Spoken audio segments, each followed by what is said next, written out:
देखो बच्चों, जब हम बात करते हैं स्मॉल इंटेस्टाइन की, सारे पॉइंट्स ध्यान से सुनो। हमने लास्ट क्लास में बाइल जूस के बारे में बात की थी जो लिवर से निकलता है। कहां से निकलता है? फिर हमने बात की थी पैनक्रियाटिक जूस के बारे में जो निकलता है पैनक्रियाज से। कहां से निकलता है? ये दोनों जूस, लिवर से निकलने वाला बाइल जूस, पैनक्रियाज से निकलने वाला पैनक्रियाटिक जूस, ये दोनों जूस एंटर करते हैं कहां पर? कहां एंटर करते हैं? स्मॉल इंटेस्टाइन में। स्टमक से जब फूड पहुंचता है, स्टमक पढ़ चुके हैं हम लोग, स्टमक में जब फूड का डाइजेशन होता है तो वहां पर कंसंट्रेटेड HCl था। वो फूड जो स्टमक से इंटेस्टाइन में जाएगा उसमें HCl मिक्स होकर जाएगा। HCl मतलब एसिडिक फूड, यस और नो? अब जब बाइल जूस स्मॉल इंटेस्टाइन में पहुंचता है, पैनक्रियाटिक जूस स्मॉल इंटेस्टाइन में पहुंचता है, तो ये जूसेस होते हैं alkaline in nature, basic in nature, जो स्मॉल इंटेस्टाइन में जाकर एसिड को न्यूट्रल कर देते हैं। तो जो फूड स्टमक से इंटेस्टाइन में पहुंचा उसमें एसिड था, उस एसिड को न्यूट्रल करने का काम करता है bile juice and pancreatic juice. Clear ये पॉइंट? सुनना ध्यान से। अब उसके बाद स्मॉल इंटेस्टाइन की अगर हम बात करते हैं तो स्मॉल इंटेस्टाइन में एक तरफ से आया बाइल जूस लिवर से, एक तरफ से आया पैनक्रियाटिक जूस पैनक्रियाज से। स्मॉल इंटेस्टाइन में उसका खुद का भी एक जूस सिक्रीट होता है जिसको हम नाम देते हैं इंटेस्टाइनल जूस। क्या नाम देते हैं? तो टोटल स्मॉल इंटेस्टाइन में कितने जूस कलेक्ट हो गए? 3। Bile juice from liver, pancreatic juice from pancreas and intestinal juice of small intestine. Clear ये पॉइंट? नेक्स्ट पॉइंट सुनो। हमारे ओरल कैविटी में कार्बोहाइड्रेट का डाइजेशन स्टार्ट हुआ था, दैट इज 30%। जब फूड स्टमक में पहुंचता है तो प्रोटीन का डाइजेशन होता है। अब फूड में कार्बोहाइड्रेट भी है, प्रोटीन भी है और फैट भी है।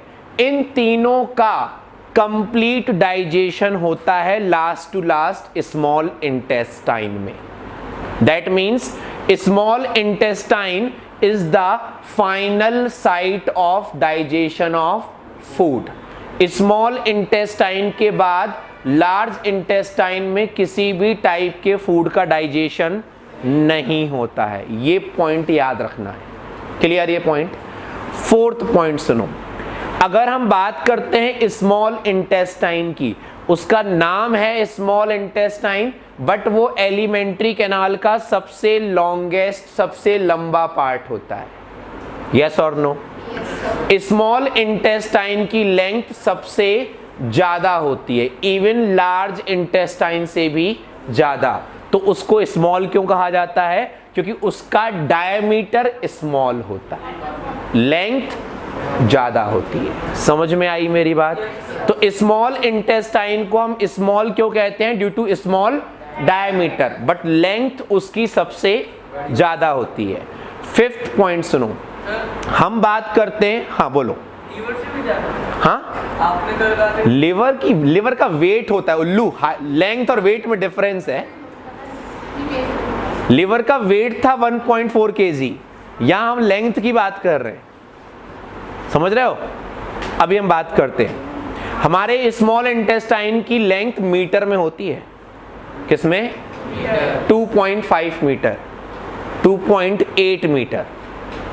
उतनी लेंथ हमारी भी नहीं है, इसलिए स्मॉल इंटेस्टाइन कॉइल्ड स्ट्रक्चर के फॉर्म में प्रेजेंट होती है। क्लियर? फिर जब हम बात करते हैं स्मॉल इंटेस्टाइन के नेक्स्ट पॉइंट की, दो टाइप के ऑर्गेनिजम्स हमने पढ़े हैं, हर्बीवोर्स एंड कार्निवोर्स। एक और होते हैं ओमनीवोर्स। हम यहां बात कर रहे हैं हर्बीवोर्स और कार्निवोर्स की। स्मॉल इंटेस्टाइन की लेंथ हर्बीवोर्स एनिमल्स में ज्यादा होती है इन कंपैरिजन टू कार्निवोर्स। क्यों होती है? क्योंकि हर्बीवोर्स क्या खाते हैं? Plants, grasses. उन प्लांट्स ग्रासेस में होता है सेलुलोज। क्या होता है? प्लांट की सेल वॉल किस चीज की बनी होती है? सेलुलोज। तो सेलुलोज को डाइजेस्ट करने के लिए हमें लार्ज सरफेस एरिया की नीड होती है, इसीलिए हर्बीवोर्स एनिमल्स की इंटेस्टाइन कार्निवोर्स के कंपैरिजन में ज्यादा लॉन्ग होती है। क्लियर ये points? First point, in small intestine all juices are collect, pancreatic juice, bile juice and. फिर सेकेंड पॉइंट था कि इंटेस्टाइन में जो फूड आता है, एसिडिक फूड आता है स्टमक से, उसको न्यूट्रलाइज करने का काम करता है pancreatic juice as well as. फिर हमने पढ़ा कि स्मॉल इंटेस्टाइन की लेंथ सबसे ज्यादा होती है, डायमीटर कम होता है। देन स्मॉल इंटेस्टाइन में ही फूड का कंप्लीट डाइजेशन होता है, लार्ज इंटेस्टाइन में डाइजेशन नहीं होता।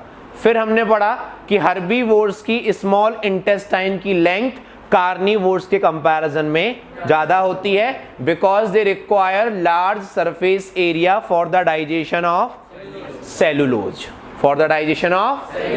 क्लियर ये सारे पॉइंट्स? लिखो, हेडिंग लिखो, small intestine.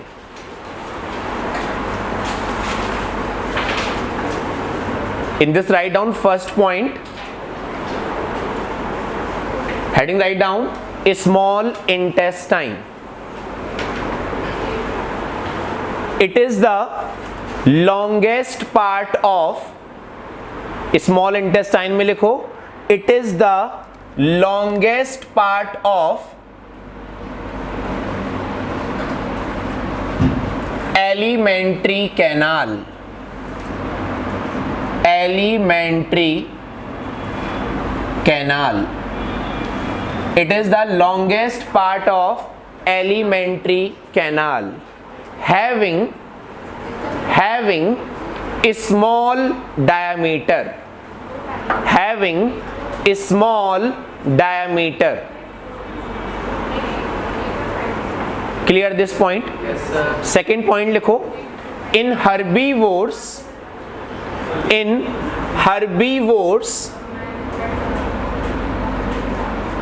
the length of small intestine, in herbivores the length of small intestine is greater than carnivores, is greater than carnivores, because herbivores require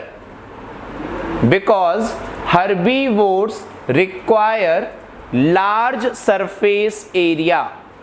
Herbivores require large surface area for the digestion of cellulose. Herbivores require large surface area for the digestion of cellulose. Clear these points? Write down next point. Small intestine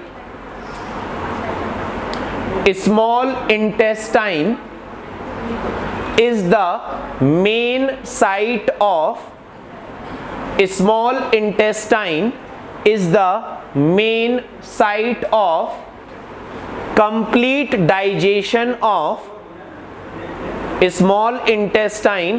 the main site of complete digestion of carbohydrate,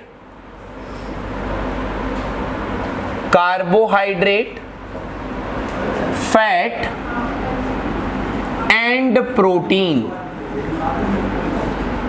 Carbohydrate, fat and protein.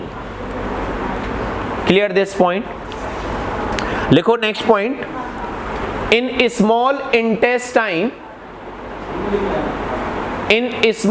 intestine, all 3 types of in small intestine, all 3 types of juices are collected.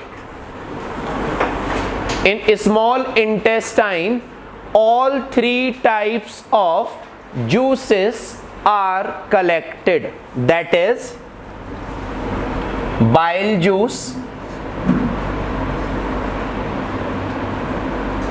second pancreatic juice,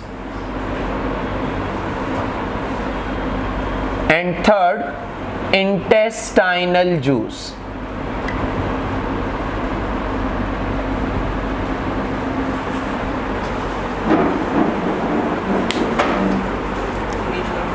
Now listen, when we talk about small intestine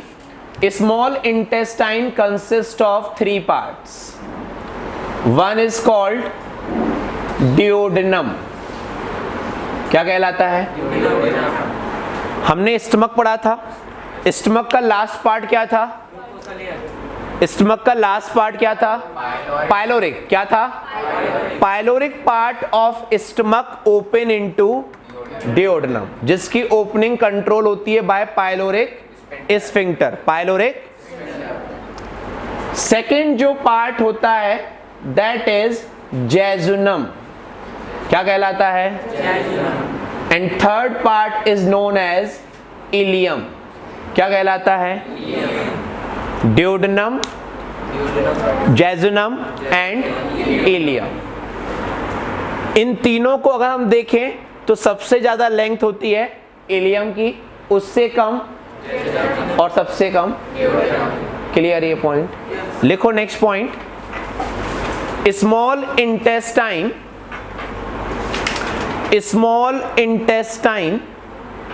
consist of 3 parts.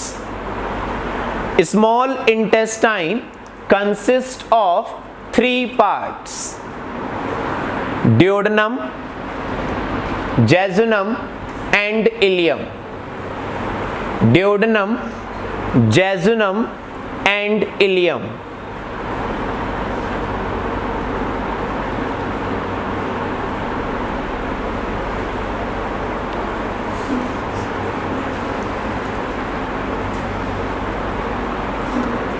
ILEUM, ileum.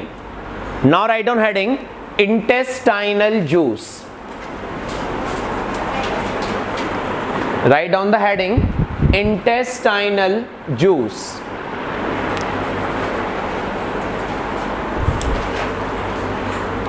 Intestinal juice. इसमें लिखो first point, it is commonly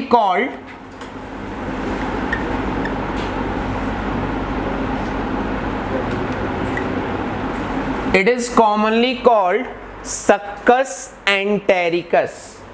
SUCCUS, succus entericus. ENTERICUS. It is commonly called succus and नहीं लिखा मैंने, succus entericus. लिखो next point. Daily secretion 2 to 3 litre. Daily secretion 2 to 3 litre.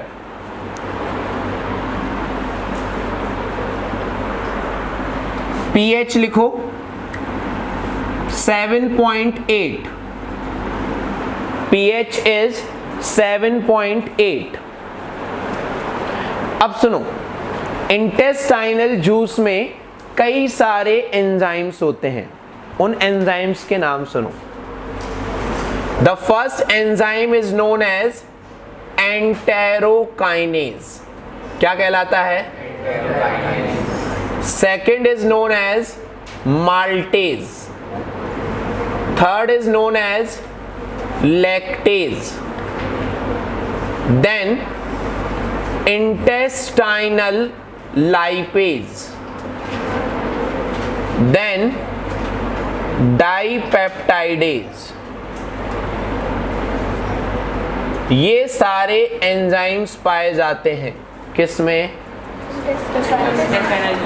Small intestine में। इसके अलावा 3-4 enzymes और भी होते हैं, बट वो अभी हमें नहीं पढ़ने, हमें यही नाम याद करने। क्लियर ये पॉइंट? ये सारे नेम लिख लो, हेडिंग लिख लो नीचे एंजाइम्स। तो एंजाइम्स में ये सारे नेम नोट कर लो।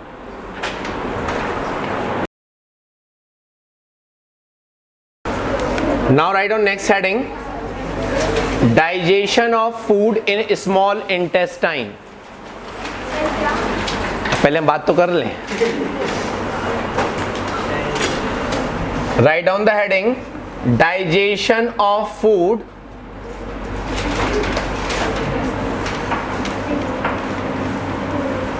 इन स्मॉल इंटेस्टाइन।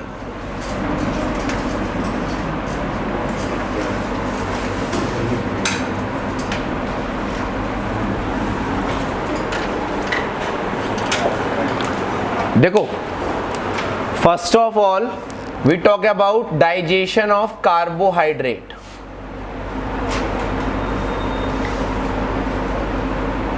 हमने प्रीवियस लेक्चर में स्टडी किया था कार्बोहाइड्रेट में जिस फूड का डाइजेशन होता है that is called starch.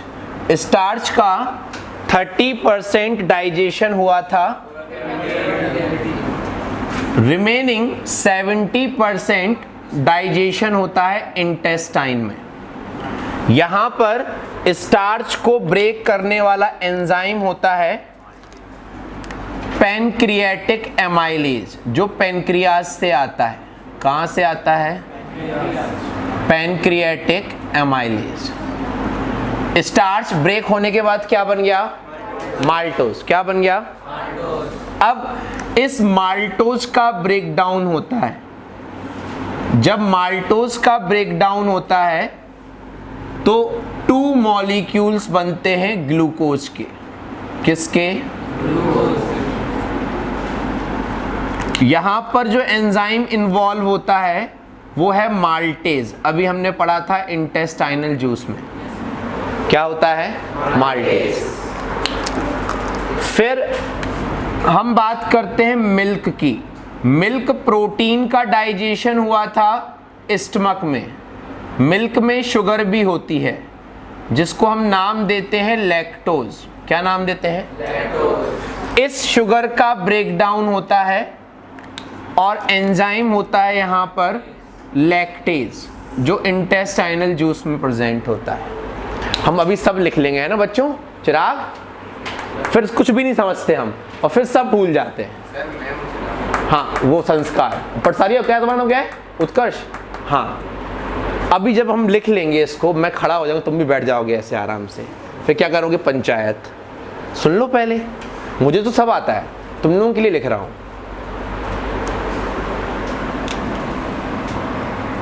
Milk sugar lactose का जब ब्रेकडाउन होता है तो यहां पर बनता है ग्लूकोज प्लस गैलेक्टोज।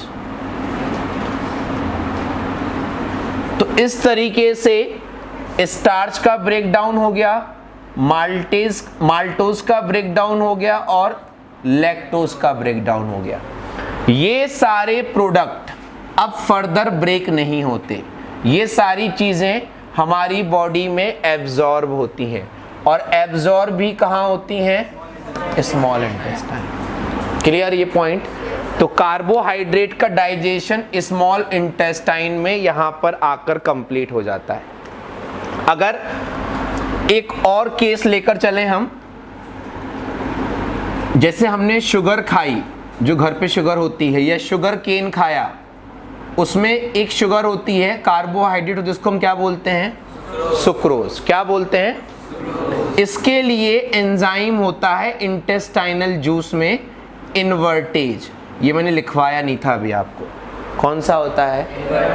वो भी सुक्रोज को ब्रेक कर देता है और बन जाता है ग्लूकोज प्लस फ्रक्टोज। क्या बनता है?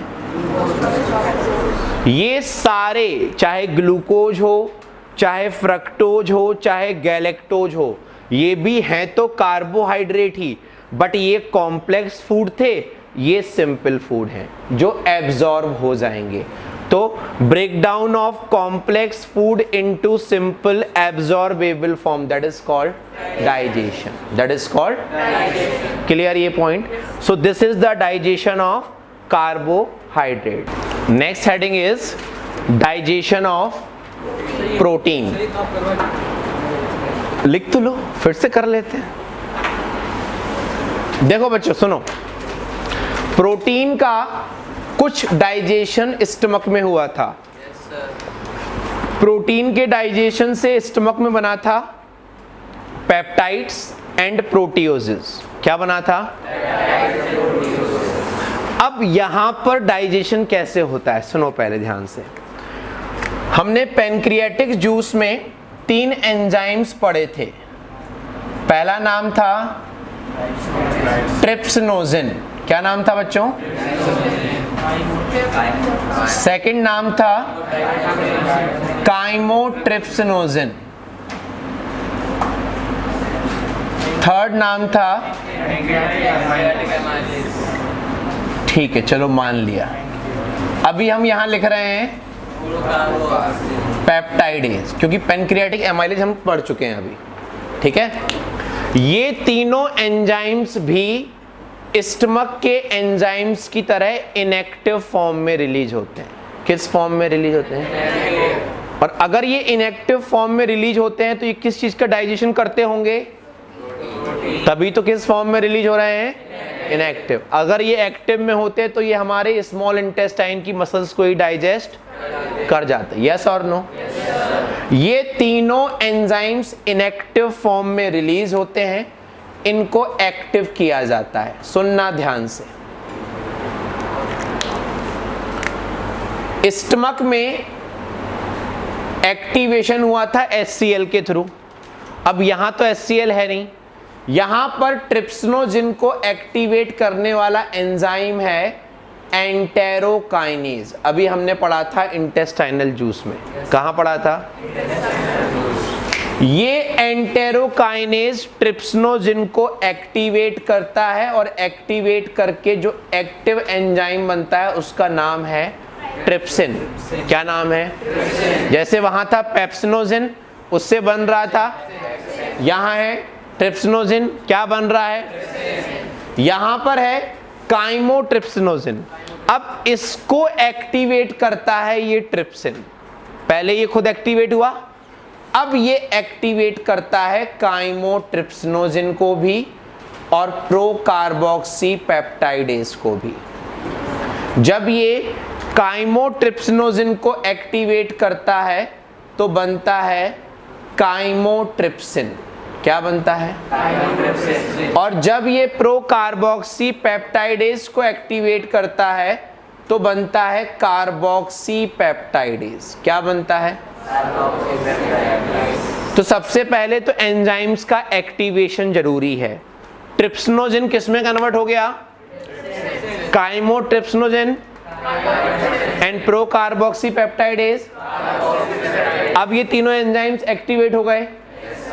अब देखो हमने पढ़ा था प्रोटीन के डाइजेशन के बाद बनता है प्रोटियोजेस. यस और नो?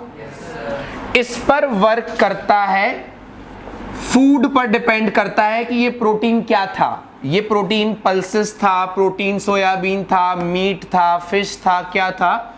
या तो इस पर काम करता है ट्रिप्सिन या फिर काम करता है काइमोट्रिप्सिन. कोई एक एंजाइम काम करता है. ठीक है, और वो प्रोटियोजेस को ब्रेक कर देता है सबसे सिंपलेस्ट एब्जॉर्बेबल फॉर्म में, जिसको हम बोलते हैं अमीनो एसिड्स. क्या बोलते हैं? प्रोटियोज ब्रेक हो गया. अब स्टमक में हमने एक चीज और पढ़ी थी, पेप्टाइड्स. क्या पढ़ा था? पेप्टाइड्स पर वर्क करेगा कार्बोक्सी पेप्टाइडेज. कार्बोक्सी, और ये इसको ब्रेक करता है फर्दर अमीनो एसिड. तो ये प्रोटीन का ब्रेकडाउन हो गया. प्रोटीन के ब्रेकडाउन से जो सिंपल एब्जॉर्बेबल फॉर्म बनती है वो कहलाती है अमीनो एसिड. समझ में आई मेरी बात? तो कार्बोहाइड्रेट का ब्रेकडाउन हुआ तो ग्लूकोज, फ्रक्टोज और गैलेक्टोज बना। जब प्रोटीन का ब्रेकडाउन हुआ तो पहले एंजाइम्स एक्टिवेट हुए, फिर उन्होंने स्टमक के फूड को ब्रेक किया, फाइनली क्या बना दिया? देखो सुनो, जो लास्ट फूड है दैट इज फैट। पहले फैट के बारे में समझो। फैट को हम लिपिड भी कहते हैं। क्या कहते हैं? हम यहां पर वर्ड ऑयल भी यूज करते हैं, थोड़ा बहुत डिफरेंस होता है बट चीजें सेम होती हैं। अब फैट या लिपिड होता क्या है? अगर हम फैट के एक मॉलिक्यूल की बात करें, 1 मॉलिक्यूल ऑफ फैट, तो 1 molecule of fat consist of 3 molecule of fatty acids. कौन से acids? Plus 1 molecule of glycerol. क्या होता है बच्चों? 3 molecules of fatty acid plus 1 molecule of glycerol. एक एल्कोहल होता है, उसमें एक मॉलिक्यूल में 3 एल्कोहल ग्रुप होते हैं। वो 3 एल्कोहल ग्रुप 3 फैटी एसिड से अटैच हो जाते हैं और क्या बना लेते हैं? फैट। जब 3 molecules of fatty acid 1 molecule of glycerol से अटैच होते हैं तो उसको हम फैट बोलते हैं, या फिर हम उसको नाम देते हैं ट्राइग्लिसराइड। क्या नाम देते हैं? ट्राई मीन्स 3 क्या है यहां पर, और ग्लिसराइड मीन्स, क्लियर ये पॉइंट? अब हमने फूड लिया, उसमें जो फैट था, फैट के कई सारे मॉलिक्यूल्स आपस में जुड़े हुए थे, उन मॉलिक्यूल्स का इमल्सिफिकेशन हुआ, वो छोटे छोटे फैट के मॉलिक्यूल्स में ब्रेक हो गया। यस और नो? अब वो जो छोटा फैट का मॉलिक्यूल है वो क्या कहलाता है? ट्राइग्लिसराइड। क्या कहलाता है?